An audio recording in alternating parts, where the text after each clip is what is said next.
Imagina un mundo envuelto en la oscuridad del tiempo donde solo los ecos del pasado resuenan. Lentamente, una luz tenue revela un pergamino antiguo, desplegándose para mostrar los secretos que guarda. La tinta se expande, dibujando las costas de continentes olvidados, trazando las rutas de imperios que se alzaron y cayeron. Cada línea en este mapa es una historia, cada nombre un legado. Somos los guardianes de esas historias. En Crónicas del Pasado no solo contamos los hechos, les damos vida. Sentirás la tensión en el campo de batalla, la emoción de un descubrimiento que cambió el rumbo de la humanidad y la sabiduría de las voces que forjaron nuestro presente. Desde las intrigas de las cortes reales hasta las revoluciones que sacudieron civilizaciones, te llevaremos en un viaje a través del tiempo. Aquí, animamos los hechos que cambiaron el mundo. Comencemos. Desde los pasillos de mármol del Palacio de Alejandría, una niña observa el mundo. Su nombre es Cleopatra, y en sus venas corre la sangre de los Ptolomeos, conquistadores y faraones. Pero ella no es solo una princesa, es una mente brillante, educada entre los papiros de la biblioteca más grande del mundo. Mientras sus hermanos aprenden el arte de la guerra, ella devora conocimiento. Habla 9 idiomas, estudia filosofía, astronomía y política. Comprende que el poder no solo se gana con la espada, sino con la inteligencia. Crecer en la corte es un juego peligroso. Las sonrisas ocultan dagas y el amor familiar es una moneda de cambio. Cleopatra aprende rápido. Ve la ambición en los ojos de su padre, la intriga en los de su hermana Bernice y la debilidad en su hermano Ptolomeo. Sabe que el trono de Egipto no es un derecho de nacimiento, sino un premio que debe ser arrebatado, y ella está dispuesta a todo por él. Su ambición no es solo por el poder, es por Egipto. Sueña con devolverle a su reino la gloria perdida, con convertirlo de nuevo en el faro del mundo. Cuando su padre muere, la corona recae sobre ella y su joven hermano, Ptolomeo Tris. Pero los consejeros de la corte, hombres hambrientos de poder, manipulan al niño rey. Ven en Cleopatra una amenaza. Su inteligencia, su carisma, su popularidad entre el pueblo, todo en ella es un peligro para sus planes. Susurran veneno en el oído de su hermano, sembrando la discordia. La traición la golpea donde más duele, desde su propia sangre.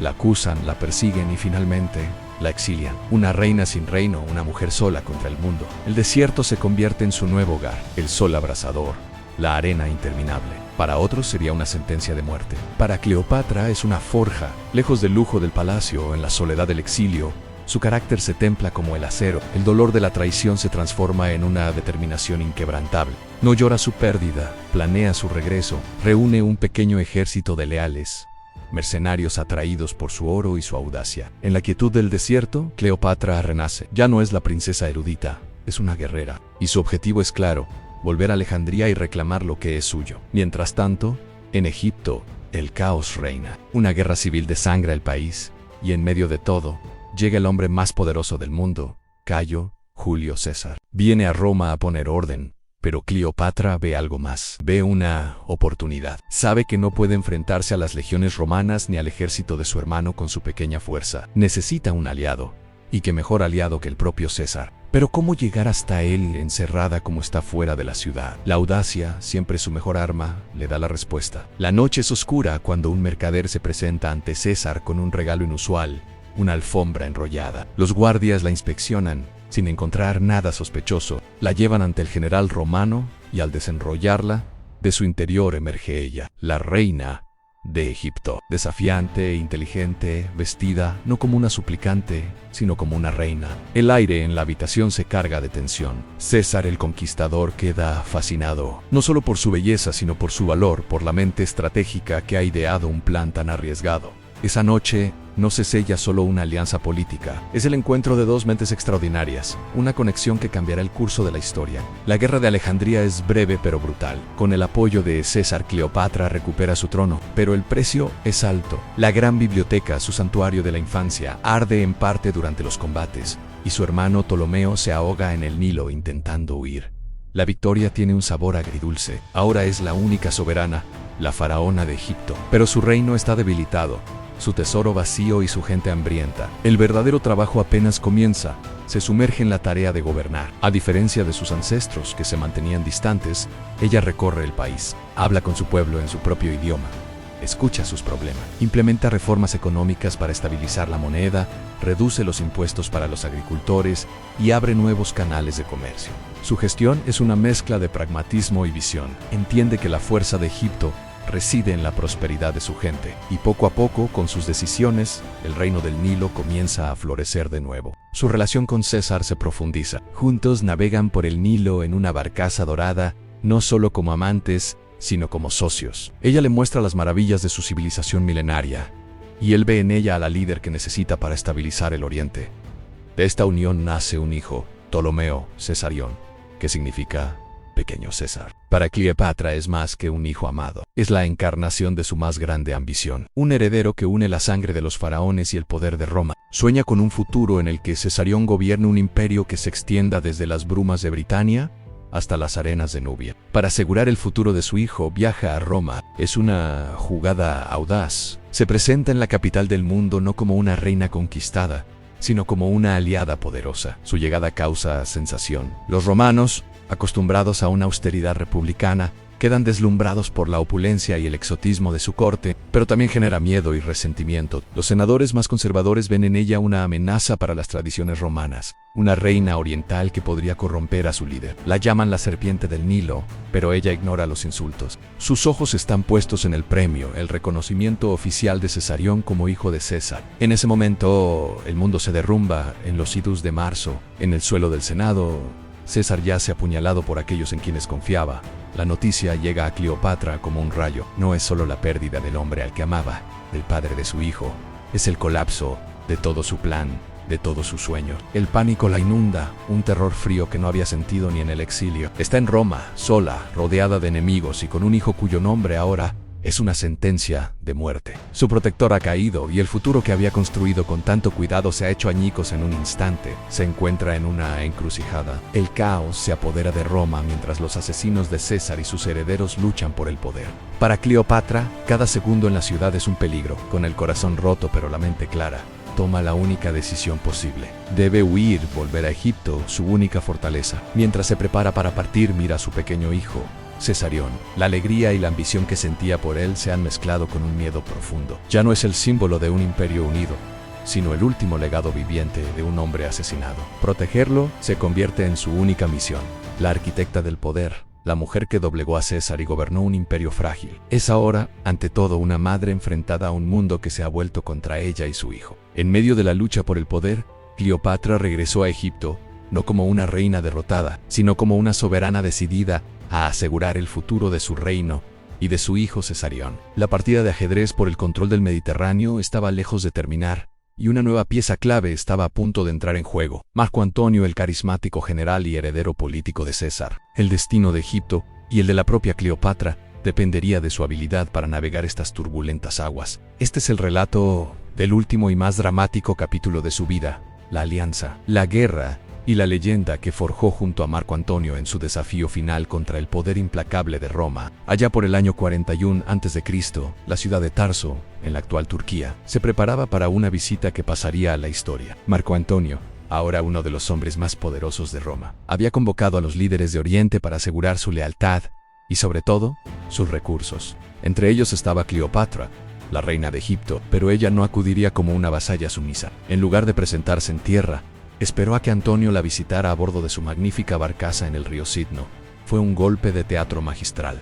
La nave tenía remos de plata que se movían al compás de flautas y liras, velas de color púrpura, el color de la realeza, y un casco dorado que refulgía bajo el sol. Cleopatra estaba reclinada bajo un dosel de oro, vestida como la diosa Afrodita, rodeada de sirvientes que se asemejaban a Cupidos y Nereida. El aroma de incienso quemado llenaba el aire, creando una atmósfera de otro mundo. Antonio, el curtido soldado, quedó completamente cautivado. Este no era solo un encuentro político, era una seducción calculada, una demostración de poder, riqueza y divinidad. Cleopatra no solo igualaba a Antonio, se presentaba como una diosa digna de un dios. Esa noche cenaron a bordo, y el destino de ambos quedó sellado. La alianza entre Cleopatra y Antonio no era solo una pasión arrolladora, era una unión estratégica de inmenso poder. Antonio necesitaba la inmensa riqueza de Egipto para financiar sus campañas militares y su ambición de dominar Oriente. Cleopatra, por su parte, necesitaba el poder militar de las legiones de Antonio para proteger su trono, asegurar la independencia de Egipto y, lo más importante, garantizar que su hijo, Cesarión, fuera reconocido como el verdadero heredero de Julio César. Juntos, soñaban con un imperio oriental helenístico, con Alejandría como su resplandeciente capital, un contrapeso al poder de Roma. Su relación era una simbiosis perfecta de amor, ambición y política. Antonio se instaló en Alejandría, y la ciudad se convirtió en el escenario de su poder y su romance. Fundaron una sociedad llamada los Vividores Inimitables, dedicándose a una vida de banquetes extravagantes, fiestas y placeres que se hicieron legendarios. Pero detrás de la opulencia se tejía una compleja red de alianzas y planes. Para Cleopatra, cada fiesta, cada gesto, era una afirmación de su estatus y una inversión en su futuro. Alejandría era el centro de su universo, una metrópolis de conocimiento, cultura y poder que rivalizaba, y en muchos aspectos, superaba a la propia Roma. Juntos tuvieron 3 hijos, los gemelos Alejandro Helios y Cleopatra Selene, y más tarde Ptolomeo Filadelfo, consolidando su dinastía y su visión compartida de un nuevo orden mundial. Mientras tanto,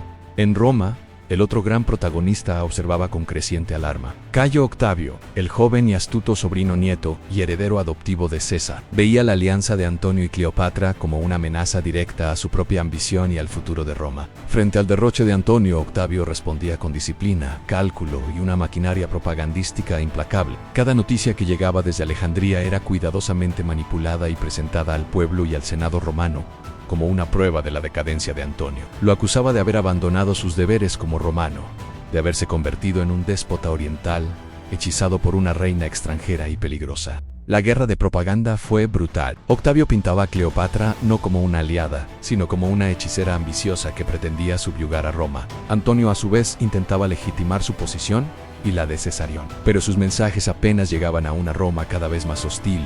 La tensión se acumulaba, y el Mediterráneo se estaba convirtiendo en un barril de pólvora a punto de estallar. Cada movimiento de Cleopatra y Antonio era vigilado, juzgado y condenado por su implacable enemigo en Roma. La confrontación era inevitable. El punto de no retorno llegó en el año 34 a.C., con un evento conocido como las Donaciones de Alejandría. Tras una exitosa campaña en Armenia, Antonio organizó una ceremonia espectacular en el corazón de la capital egipcia. En un gimnasio abarrotado, Cleopatra y Antonio se sentaron en tronos de oro, elevados sobre una plataforma de plata. A sus pies, en tronos más bajos, estaban sus hijos. En este acto público, Antonio proclamó a Cleopatra como reina de reyes y a Cesarión, el hijo de Cleopatra y Julio César, como rey de reyes y legítimo heredero de César. Además, distribuyó los territorios orientales de Roma entre sus propios hijos, con Cleopatra. Alejandro Helios fue nombrado rey de Armenia y Partia. Cleopatra Selene recibió Cirenaica y Libia, y el pequeño Ptolomeo Filadelfo obtuvo Siria y Cilicia. Para Roma esto fue una afrenta intolerable. Octavio explotó las donaciones como la prueba definitiva de la traición de Antonio. Lo acusó de regalar el imperio, de despreciar las tradiciones romanas y de planear trasladar la capital a Alejandría. La indignación en el Senado fue inmensa. Octavio consiguió ilegalmente el testamento de Antonio y lo leyó en público, revelando su deseo de ser enterrado en Alejandría junto a Cleopatra. Fue la gota que colmó el vaso. El Senado romano, manipulado por Octavio, despojó a Antonio de sus poderes y declaró la guerra. Pero astutamente, no se la declararon a Antonio, un ciudadano romano, sino directamente a Cleopatra. La guerra no sería civil, sería una guerra contra una enemiga extranjera. La confrontación final se produjo el 2 de septiembre del año 31 a.C. en el mar Jónico, cerca del promontorio de Actium. La flota de Antonio y Cleopatra era imponente, con grandes y pesadas naves de guerra, auténticas fortalezas flotantes. La flota de Octavio, comandada por el brillante almirante Marco Agripa, era más numerosa, pero estaba compuesta por naves más pequeñas, ligeras y maniobrables. La estrategia de Antonio era romper el bloqueo de Agripa y escapar a mar abierto. La batalla fue caótica y confusa. Las pesadas naves de Antonio luchaban por maniobrar en las aguas confinadas, mientras que las ágiles liburnas de Agripa las rodeaban, lanzando proyectiles incendiarios y hostigándolas sin descanso. En un momento crucial de la batalla, por razones que aún debaten los historiadores, el escuadrón de 60 naves de Cleopatra, con la reina a bordo, izó las velas y abandonó la contienda, navegando hacia el sur. Al verla partir, Antonio, en un acto que selló su destino, abandonó su nave insignia, subió a una embarcación más rápida y la siguió, dejando atrás a su flota y a su ejército, que luchaban y morían por él. Para sus hombres fue una traición incomprensible. La flota sin líder se desmoralizó, y al día siguiente casi todas las naves se rindieron. Poco después, sus legiones en tierra, abandonadas, también se rindieron a Octavio. La batalla de Actium no fue solo una derrota militar, fue el colapso total del poder y el prestigio de Antonio y Cleopatra. Habían perdido la guerra, su ejército, su flota y, con ellos, su sueño de un imperio oriental. Tras la debacle de Actium, regresaron a Alejandría como líderes derrotados. El ánimo era sombrío. Antonio se sumió en una profunda depresión, alternando entre la ira y la desesperación, mientras Cleopatra, siempre pragmática, comenzaba a prepararse para lo inevitable. Intentó negociar con Octavio ofreciendo abdicar en favor de sus hijos, pero Octavio no quería negociar. Quería a Cleopatra viva para exhibirla en su triunfo en Roma, la máxima humillación para un enemigo vencido. En el verano del año 30 a.C., las legiones de Octavio llegaron a las puertas de Alejandría. Con la defensa de la ciudad desmoronándose, llegó a oídos de Antonio el falso rumor de que Cleopatra se había quitado la vida. Roto por el dolor y la vergüenza, Antonio decidió seguirla en la muerte. Se arrojó sobre su propia espada, cumpliendo con el código de honor de un soldado romano. Sin embargo, la herida no fue instantáneamente mortal. Moribundo, se enteró de que Cleopatra seguía viva, refugiada en su mausoleo, una imponente tumba que había mandado construir. Sus últimos hombres lo llevaron hasta allí. Como las puertas estaban selladas, tuvieron que izarlo con cuerdas hasta una ventana superior. Murió en los brazos de Cleopatra, en una escena de tragedia desgarradora. Con la muerte de su amado Antonio, Cleopatra se quedó sola, una reina sin ejército y sin aliados, enfrentada al hombre más poderoso del mundo. Tras la muerte de Antonio, Octavio entró en Alejandría y tomó el control del palacio. Su principal objetivo seguía siendo capturar a Cleopatra con vida. Permitió que le rindiera los últimos honores a Antonio y luego fue a visitarla en su mausoleo, ahora su prisión.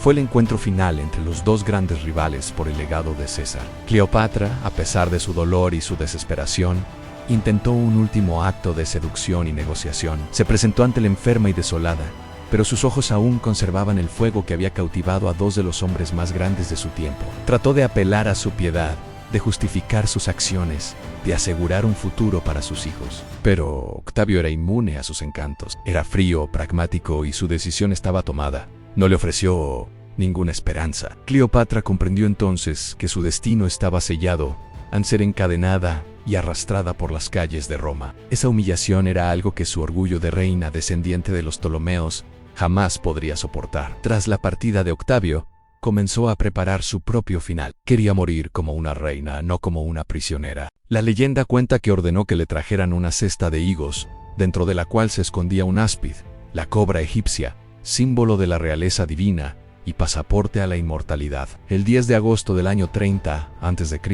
Cleopatra se vistió con sus mejores galas reales, se recostó en un diván de oro y se dejó morder por la serpiente. Cuando los guardias de Octavio irrumpieron en la habitación, la encontraron muerta, majestuosa incluso en la derrota, junto a sus dos sirvientas más leales, que habían elegido seguirla en su último viaje. Con su muerte, no solo desaparecía la última reina de Egipto, sino que terminaba la era helenística y comenzaba, de forma indiscutible, el Imperio Romano. El sueño de un imperio oriental se había desvanecido para siempre, pero la leyenda de Cleopatra acababa de nacer.